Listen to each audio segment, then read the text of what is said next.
In a faraway corner of the solar system, beyond the giant planets, lived a group of tiny, sparkling worlds. They were the dwarf planets, and though they were small, they were full of personality and charm. The most famous of them all was Pluto, a spunky little planet with a heart as big as the sun.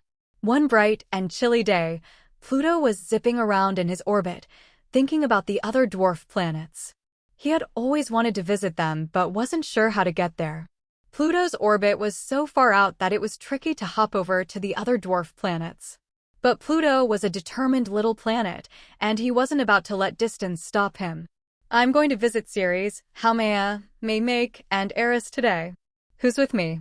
Pluto shouted to the stars. Suddenly, the sky above him twinkled, and out popped his 4 best friends, Ceres, Haumea, Makemake, and Eris. They were all so different from each other, but that's what made their friendship special.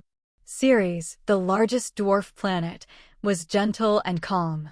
She loved gardening and often spent her time planting beautiful ice flowers on her surface.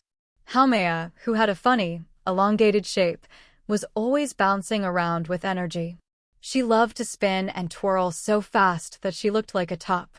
Makemake, on the other hand, was a quiet and thoughtful dwarf planet. He loved studying the stars and learning new things about the universe. And then there was Eris, spiky and strong with a mischievous grin. She loved to play tricks, but always in a good-natured way. "Let's have an adventure, Pluto," Ceres said with a twinkle in her eye. Pluto jumped up with excitement. "Let's fly across the Kuiper Belt and have a party on Haumea's moon." With a whoosh, they zoomed off together.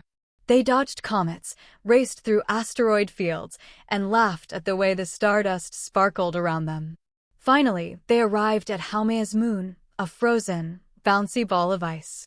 "This place is perfect for a dance party," Haumea said, spinning in circles. Everyone joined in, twirling and bouncing to an imaginary space tune.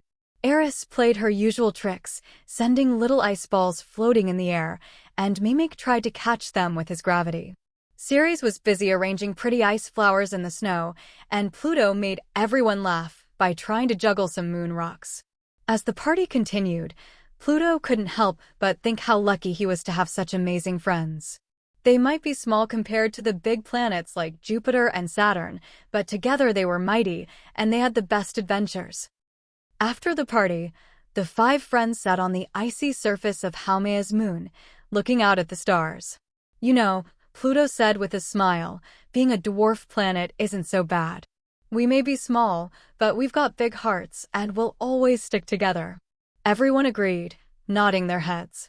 And from that day on, whenever the dwarf planets looked up at the stars, they knew that no matter how far apart they were, their friendship would always keep them close. The end.